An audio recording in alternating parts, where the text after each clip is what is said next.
Good day, folks, and welcome to another edition of Lumberjack Logic. I'm your host, Neil Johnson, with some more bad news for Tish James because internet sleuths continue to unearth information that is destroying the case in New York. And you say, well, the verdict was already reached, Neil. It's $450 million with interest.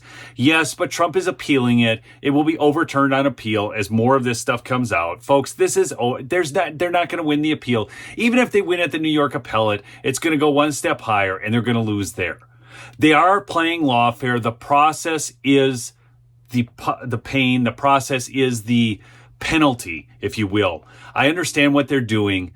But Donald Trump will win the election. But as they're posting in The Atlantic, they already have their own insurrection plans, real insurrection plans coming from the Democrats about how they are not going to let him take office. And we'll see how that goes for him because it won't go well. But I want you to see this throwback video from Tish James because it's very important to this story. Many of you have seen it before, but watch this. It is good to remember this stuff. In some sort of political witch hunt, that I've got some personal vendetta against him, that I campaigned against him. That is not true. We've got to get ready to mobilize, and we've got to get ready to agitate and irritate until victory is won, but more importantly, until Trump is defeated. That I campaigned against him. That is not true. This illegitimate president who sits in the White House. That president, because he's not my president, he's an illegitimate president. Trump is defeated. We will all rise up and resist this man. And ultimately, we'll bring him down. That I campaigned against him. That is not true. And ultimately, we'll bring him down. Donald Trump has got to go. Hey, hey. Ho, ho.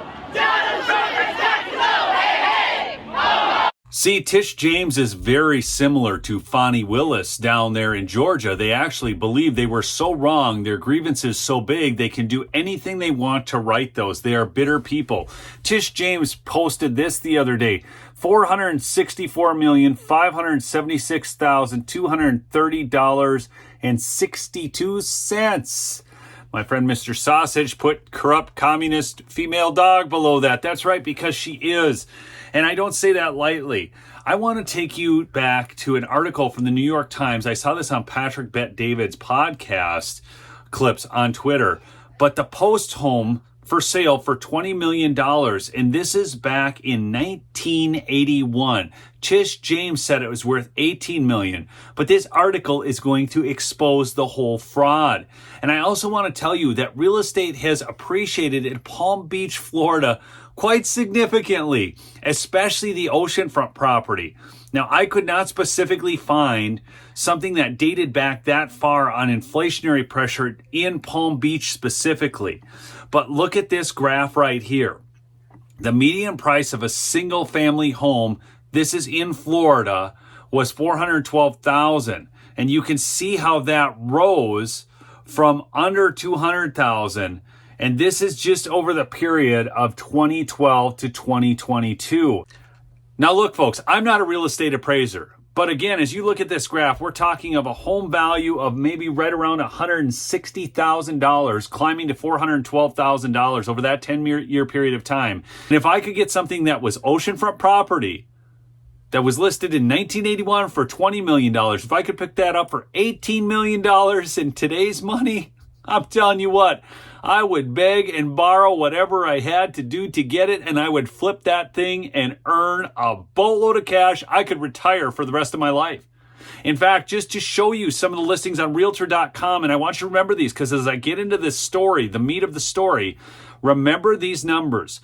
This home is listed right now for $187,500,000. It's an 11-bedroom, 21,406 square foot home on a 2.27 acre lot. Okay. Here's another one for $77,900,000, 6-bed, 7.5 bath, 1.31 acre lot.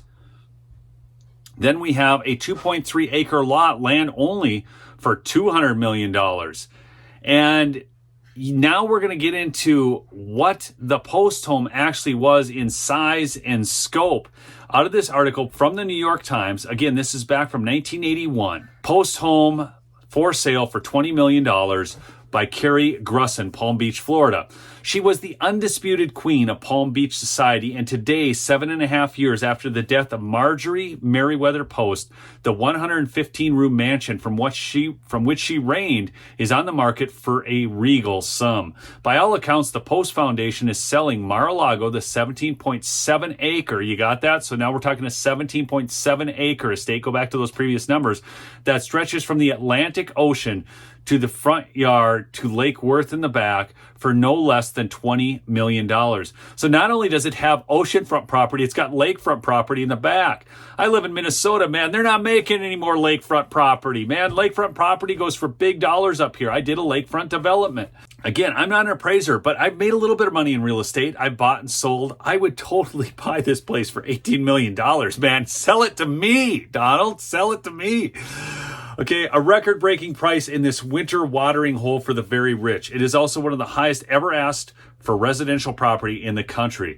Mrs. Post chose to build her part Mediterranean, part Arabian Nights dream house in Palm Beach because it did not matter here that the serial heiress's father had once sold suspenders door to door from a wheelchair. The fact that she and her second husband, the broker, E.F. Hutton, I mean, this is big money, people. I mean, E.F. Hutton and Post money were young, good-looking, and charming, and rich was enough. It took 4 years and $8 million to build Mar-a-Lago. People, this was in 1927. It took 4 years and $8 million to build Mar-a-Lago. When it was finished in January 1927, her architect, Joseph Urban, set designer for the Ziegfeld Follies, had created a huge 2-story ochre stucco mansion that many architectural critics considered a monstrosity. Okay, the crescent-shaped home with ends curving toward the 9-hole par 3 golf course and the lake at the bottom of the property accommodates 65 people, including 25 guests. During the off-season in Palm Beach, the mansion staff was paired from 73, including day help, to 32. They were charged with maintaining the house, the golf course, the gardens, including 4 greenhouses. I covered this before, but this was actually supposed to be a presidential retreat. Okay, on her death in 1973, at age 86, Mrs. Post left the estate to the federal government to serve as a winter house for president and visiting heads of state. Okay, honestly, do you think this is so ridiculous? Tish James is a liar and a fraud, and so is Judge Engoron. As much as I'm laughing about it, this should actually piss you off to no end.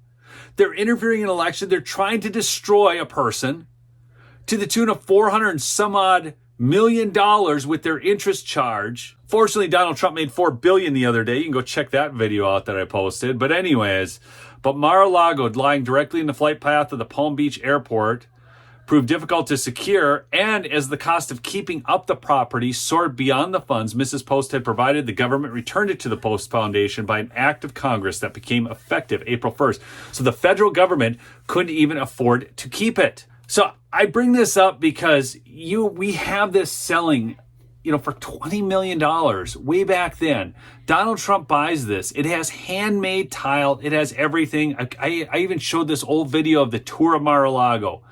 But this is just more damaging intel for Tish James, Judge Engoron, in that clown show, okay? To run the estate would cost about $1 million a year. To make it more affordable, the foundation is willing to consider buyers who would further develop the properties. Because Mar-a-Lago is a historic landmark, the town council would have to review site plans for any development, even though the area is already zoned for housing lots of 60,000 square feet. These people are fakes and frauds, but you know who isn't? Mike Lindell, and he's running free shipping right now on the MyPillow products until Sunday. That's tomorrow. Go get yourself, using promo code Lumberjack, some of these products. He is an election integrity warrior. He's fighting the good fight, and he has the best sleep products available. You get yourself some Giza sheets, some pillows, and some towels. You're never going to look back. I love y'all. Keep fighting the good fight. If you're new, please subscribe. Peace out.